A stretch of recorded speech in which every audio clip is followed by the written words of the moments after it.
Hi, hello everyone. Welcome to the AdvisorPro.ai podcast. Today we're joined by Dawn Randall-Christian, founder and CEO of Belong by Dawn Christian and creator of the Be Leadership community. Dawn is an executive coach, a leadership strategist, and keynote speaker known for pioneering Ethos-Driven leadership model and helping leaders lead with purpose, belonging, and accountability. Welcome. Thank you. Thank you. Lovely to meet you. It's wonderful to be here, Colin. Thank you for having me. I think this is going to be a great conversation. Oh, well, no pressure. Let's not disappoint. Hey, Dawn, the majority of the people listening to this are going to be new advisors, new coaches, new non-exec directors, that kind of church. Many of them are, have some trepidation and some fear in terms of, transitioning out of a big, large corporate role. They might be super, super experienced in what they do, but all of a sudden now they're the advisor, they're the paid expert.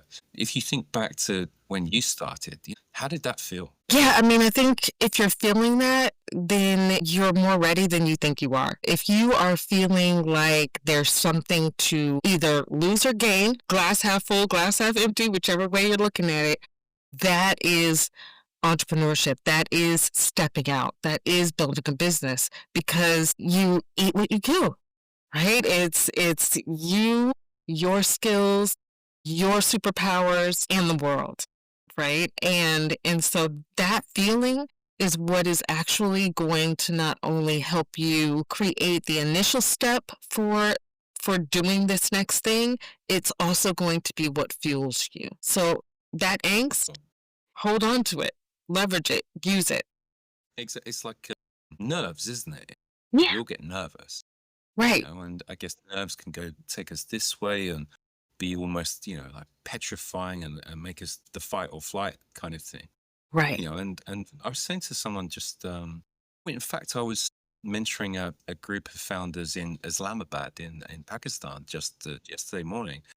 And there was about 30, 40 people in there. And one of the ladies was presenting. She was so nervous. She was up on stage. And I always say this, and I've said this throughout my whole career to people who are then customer facing. It's like, you owe it to all of us to tell your story.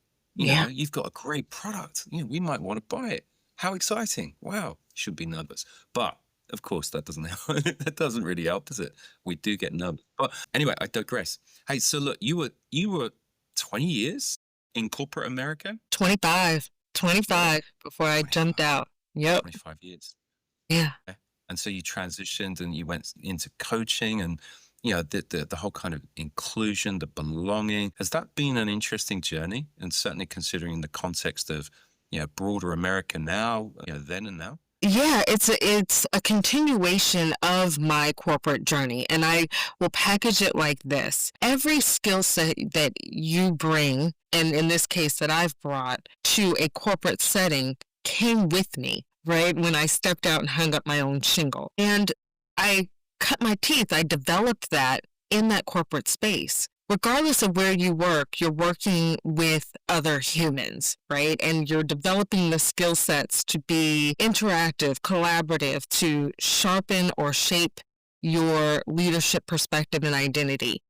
That's what I did, regardless of the projects, right? I launched $4 billion products in biotech and pharma before I stepped out. 4 different products at $1 billion or better. What that gave me is the confidence to understand that if I could do that there, I could do it on my own, because the skill sets are still with me, right? I didn't leave Dawn at corporate. Dawn came with me, right? The Dawn that was hired at these different places came with me. And what I did along the way, even though I was in marketing, I was in strategy, I led learning and development for sales and marketing, what I brought with me is the ability to see people, connect their skill sets, and apply them to a shared goal, to build that shared accountability, that shared goal, and to have us all orient towards whatever that was. That's leadership in a bottle. Right?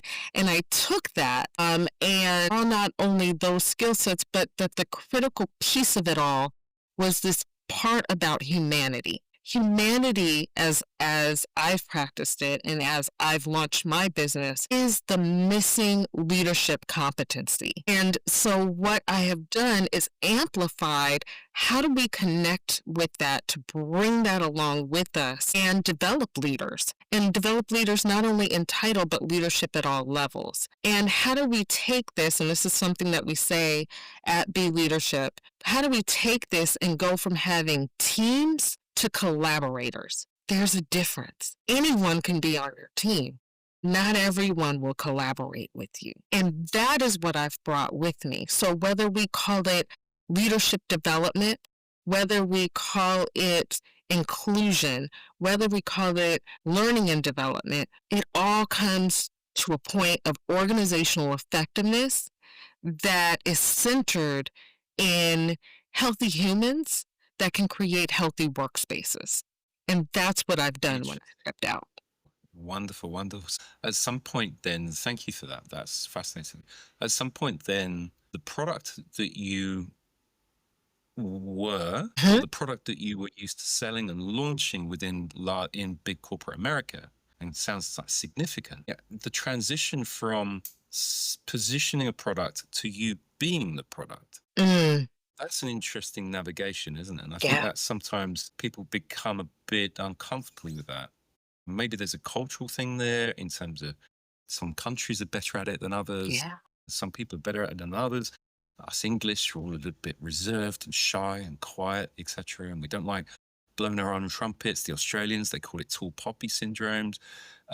Those kind of things. You guys over in the US, you're pretty good at this kind of stuff, no?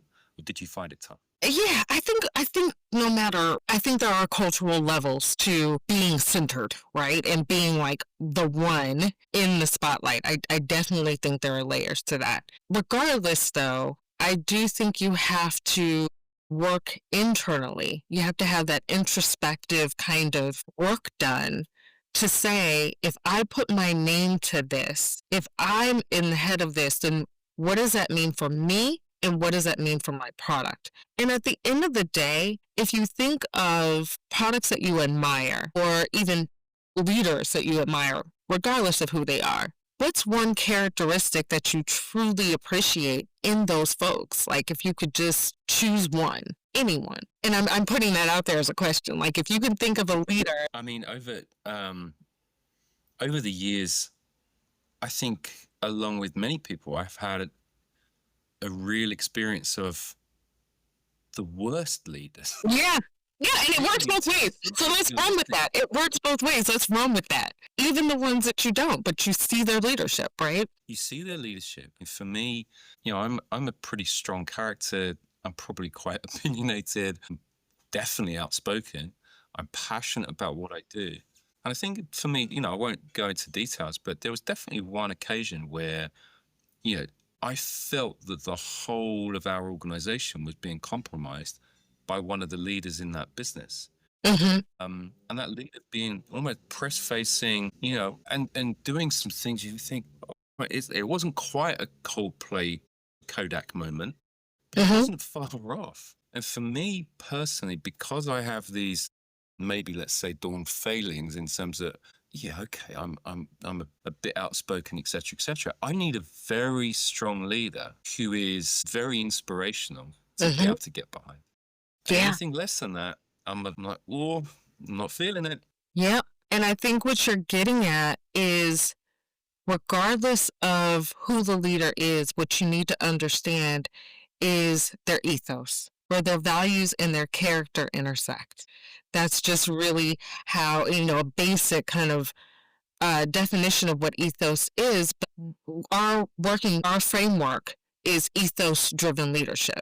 And the reason why our framework is rooted in this concept of where your values and your character intersect is because that is what people follow.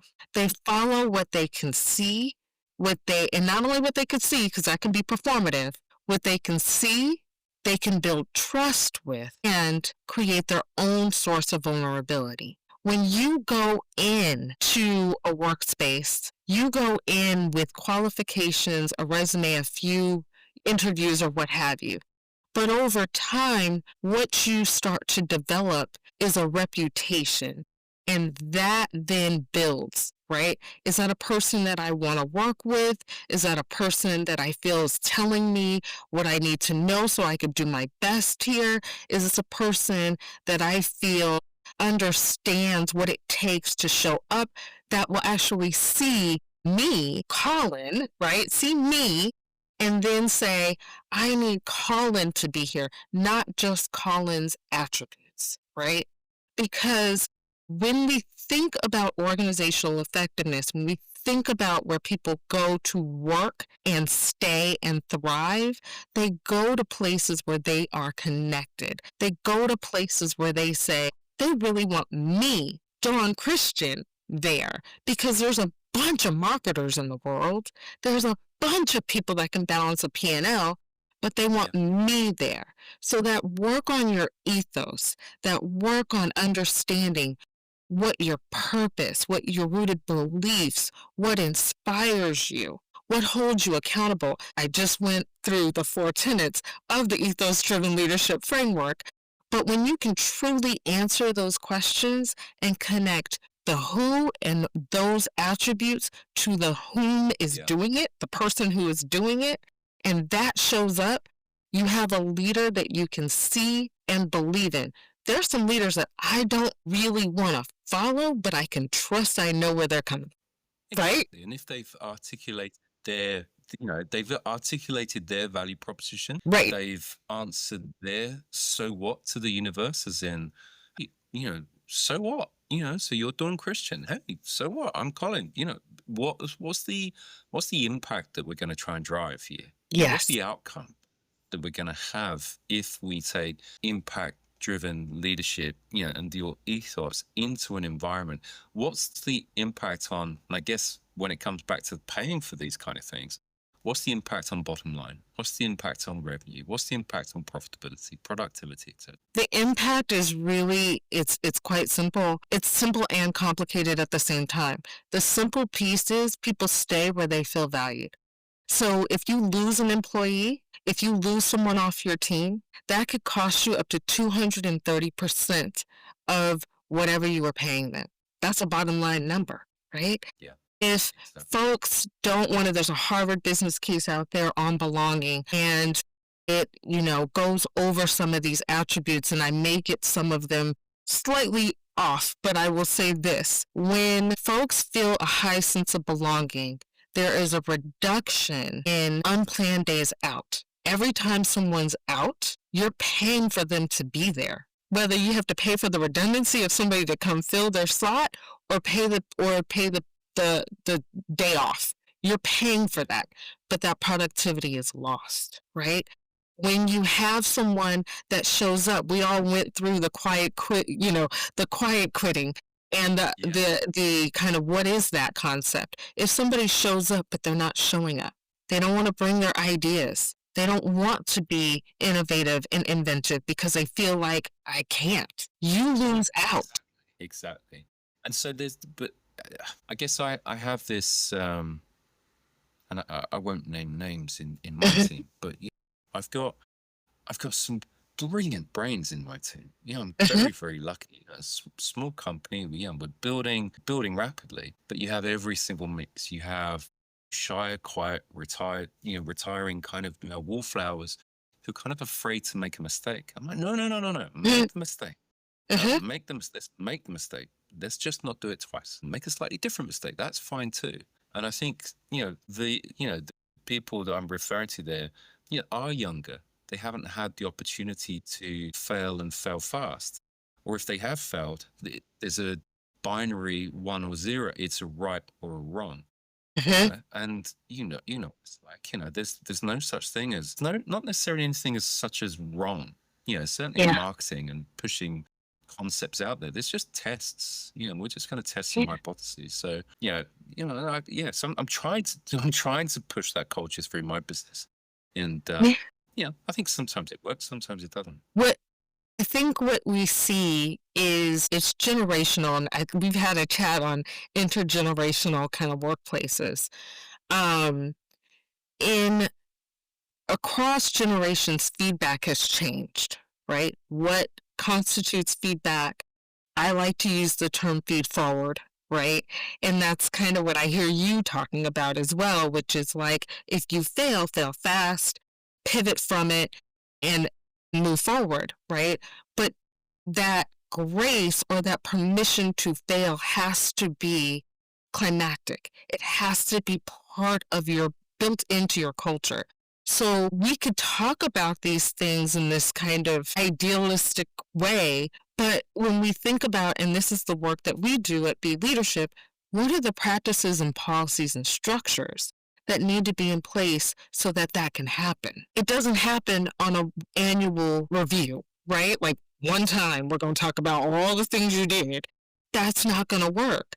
It doesn't even work if you do mid-year reviews. That's not going to work. It has to be consistent. Culture of feedback is every day. I think that's been one of the most frustrating things, Mm-hmm. where you have a company that talks a good game and everyone's gone on the right courses and ticked all the boxes and next, and all those kind of things. But when the rubber hits the road, there's a cultural vacuum.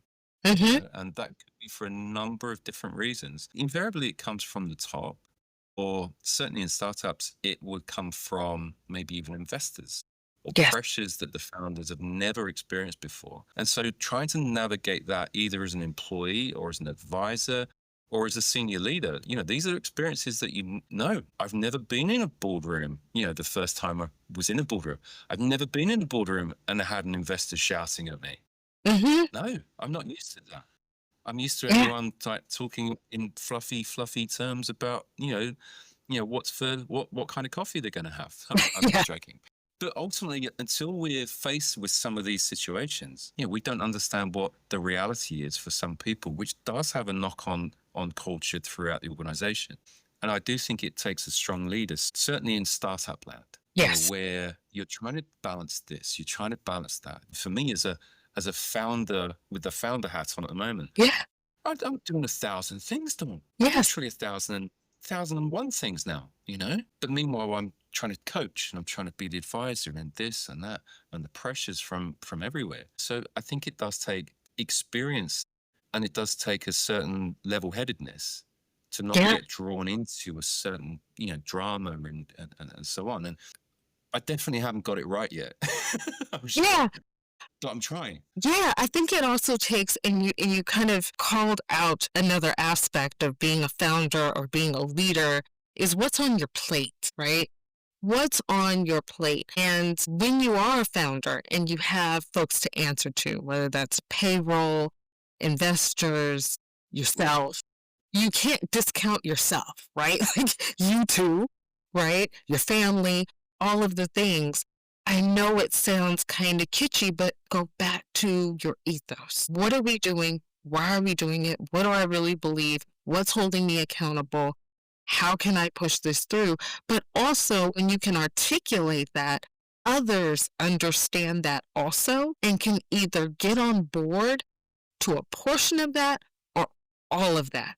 And that's where the key point of having, I'm a leadership and executive coach and advisor. Coaching and advisor is different. Yeah. Coaching is, let's work through a series of questions over time to shift mindset, to ensure that you are really able to process a thought and go through something. Whereas advisory is, I have this problem. I need an answer. Can you give me an answer? One is discovery. One is, this is based off of some good information. Here's what you can do, right? Do the thing. And sometimes we need both, right? So that's a part of a process. And then who else? Having platforms such as this, and it's, no pun intended, but having platforms where you're hearing, is that normal for me to question that? Is that normal for me to feel that way? That's another one. And then who are your board of advisors? You have a board of advisors for your company. Who's that person for you? Because the mistake is that plenty leaders feel like, I'm at the top, I can't be seen learning. I can't be seen struggling. I can't ask any questions. I'm supposed to have the questions, and that's all false. Leaders have boards of directors, they have coaches, they have advisors. They have teams, and all of those things matter. They have families, they have friends, but we need to be able to create the space for leaders to say, I have a question. I have a Or for question. somebody to That's a say, great answer. how are you doing? What's on Yes, your mind? And absolutely. creating a space for that to actually not just be a check-in, like something we say, but something we actively do. And as a leader, you need to command that space for yourself. You need to you need to I totally agree. As I'm coaching a lot of very senior people. They've been very successful in their career, and it's an honor. Mhm, And every now and then, it's like, oh wow, well, what are you going to learn from me? mhm, mhm. Then and then we figure it out, and they have exactly the opposite. Well, no, they have the same question. Yeah. You know, they have exactly the same, and many of them. In fact, there's one guy that really sticks out in my mind. And he's the managing director of one of the biggest companies in the world. And he's the managing director across Europe. He said to me, Colin, I have no idea how I'm here. Every single day, I think I'm going to get figured out, and everyone's going to then understand that I don't know what I'm doing. I haven't figured out what I'm meant to be doing. I have no plan. I'm just winging it. And Mm. I was like, wow. And I said, Mhm. okay, first off, don't worry. Safe space. Yeah. Thank you for admitting that, because no, of course, the higher you go up in the organization, the less access Yeah. you have in Yeah. terms of being able Stop to talking to promote, you. for example. You don't have all the answers. I don't know what's going on. Right. Really stuck out for me. Really stuck out for me. So in your work, do you have to kind of dig into those conversations for someone to be able to open up and kind of say, hey, Dawn, help me here. I don't know what's going on. Yes. I commonly have to create a connection, right? That connection starts with what's important to and for you, which is something that everyone assumes a leader is asked, but they actually aren't, right? That's one of the practices of being a coach is what's on your mind? What brings you to this moment? Not what's on your mind, all of the things, but what's pertinent for you in this moment, right? What's going on for you right now? And then create this way of being able to just think through that by a series of questions, by just silence, right? You know this, you're a coach. There's an art of silence sometimes that where things unfold. And then being able to reflect that that's been heard and to gear a leader towards discernment.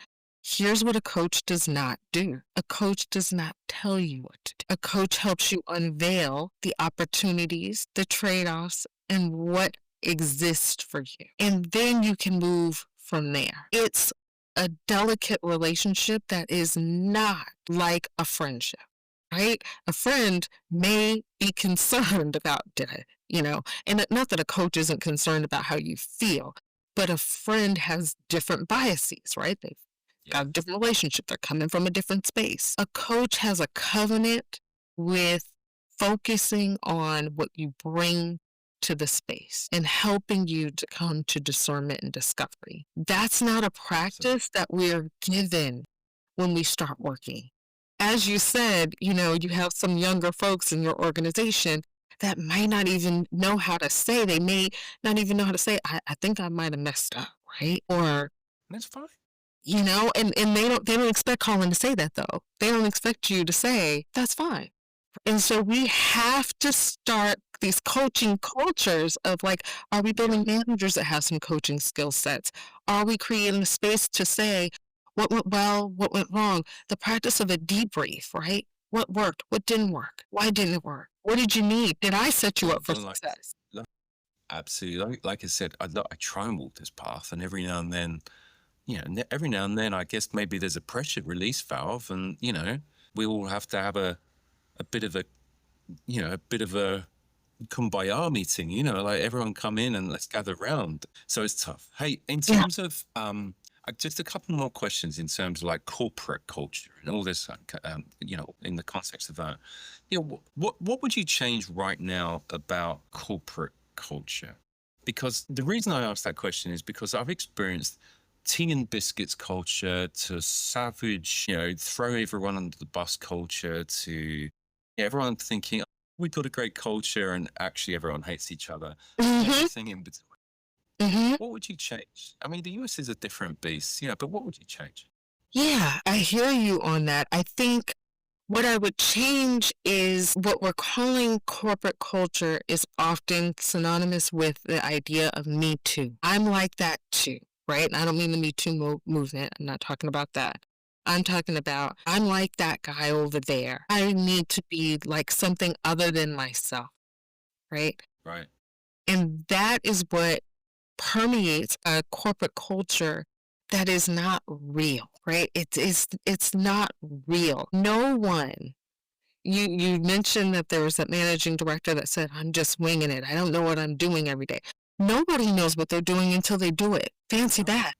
You didn't know what you were doing. First, there's a first time everyone does everything. And there's always going to be, I don't care how many times you've launched a project, there's always going to be a first time that you launch Yeah. on that day with that budget and that team, right? There's always going to be.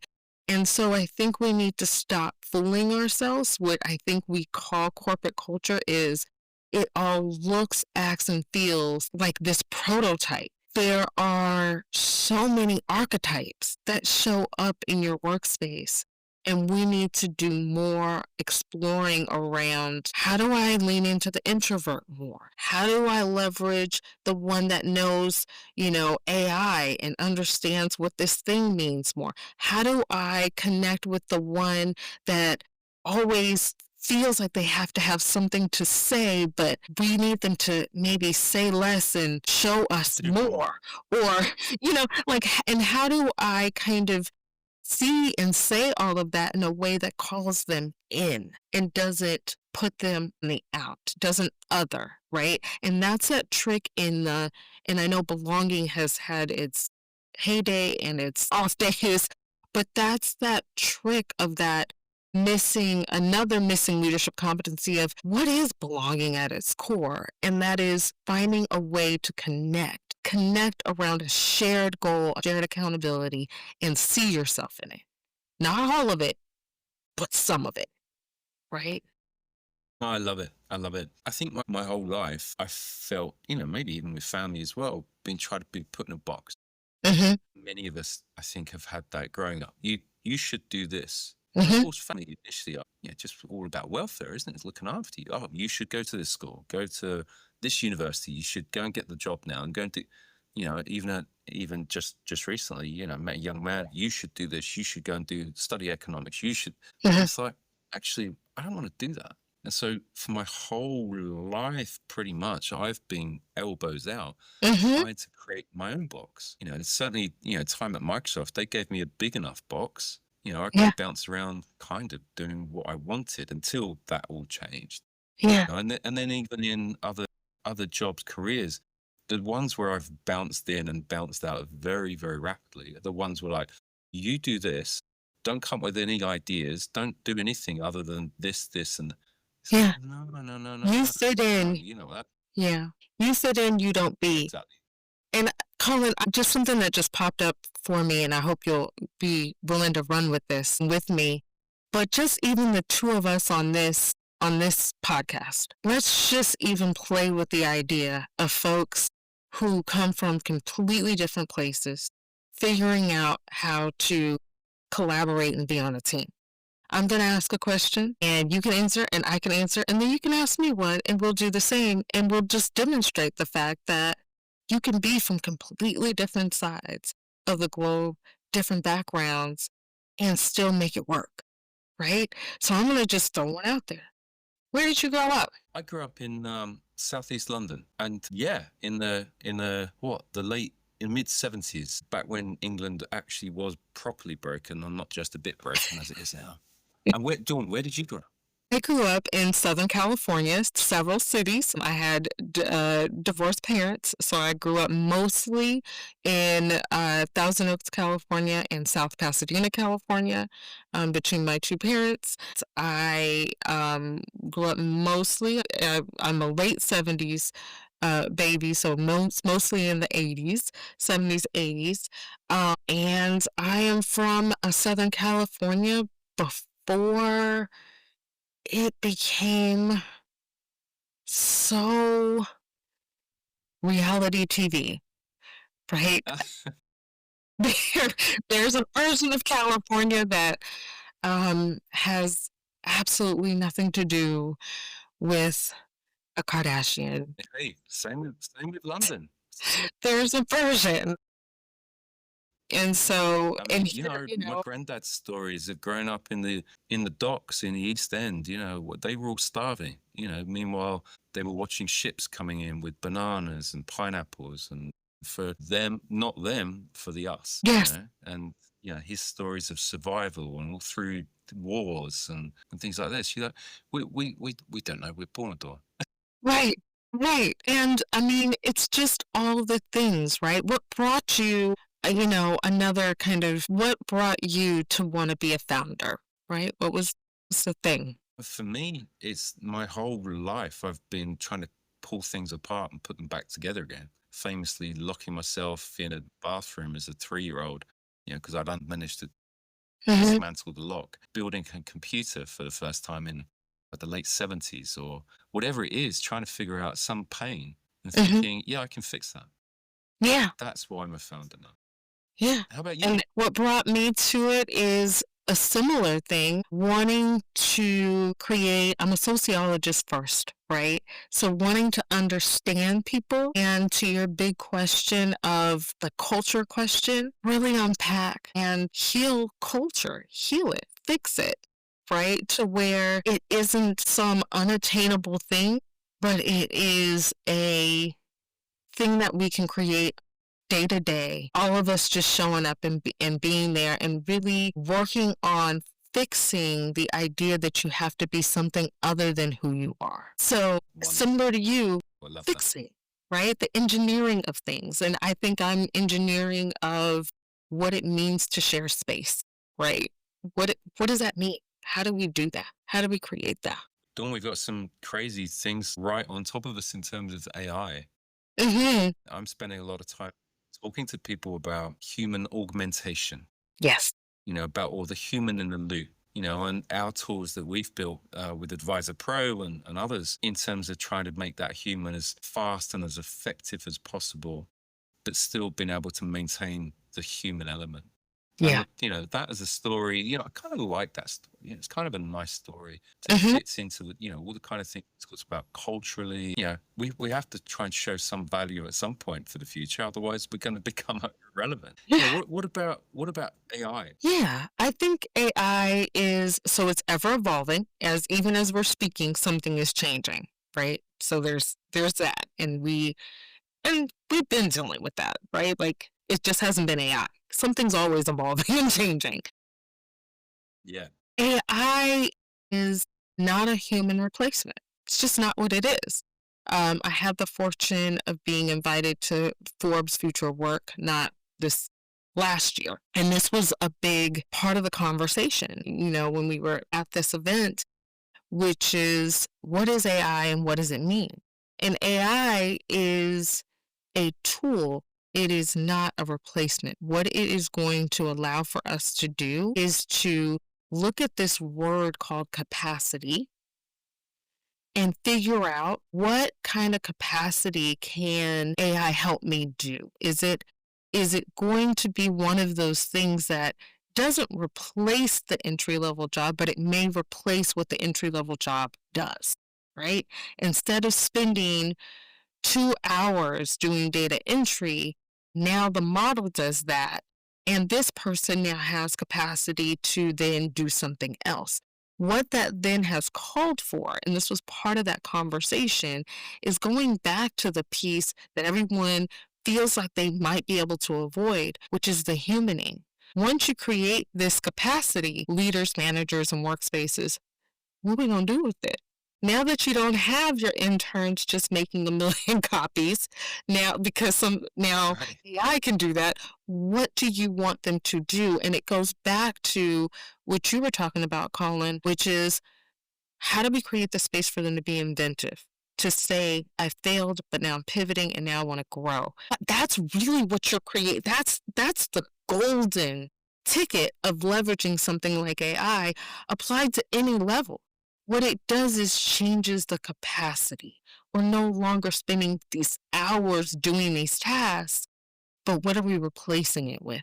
And my suggestion is we replace it with the capacity to ask big questions, to fail, to pivot, to test, to do some other things, and continue to use AI along that venture to propel us forward. Wonderful. No, I love that. I do have concerns for, I guess, graduates, like first jobbers, second jobbers, in terms of, what are they going to do? Because but they haven't been brought up with AI. They Yeah. might have been, pandemic kids, I'm Mhm. not sure if that's an actual phrase, but, they've done their studies in the pandemic, or, they've had to live through that. So how are they gonna look? You know what? This is a whole nother subject for another podcast, Dawn. Quite honestly. So, hey, look, in terms of today's session, I really, really appreciate it. Thank you so much for sharing your insights. For listeners wanting to explore ethos-driven leadership or join the Be Leadership community, right, Dawn? Yeah. So it's beleadership.community. Connect with Dawn on LinkedIn. Dawn, I could talk to you for another 3 hours, I'm sure. So thank you so much. Really, really appreciate it. So, it's Colin. This is the AdvisorPro.ai podcast. For the 3,000 people listening, I hope you've enjoyed it. Thank you, Colin. It's been a joy. Pleasure.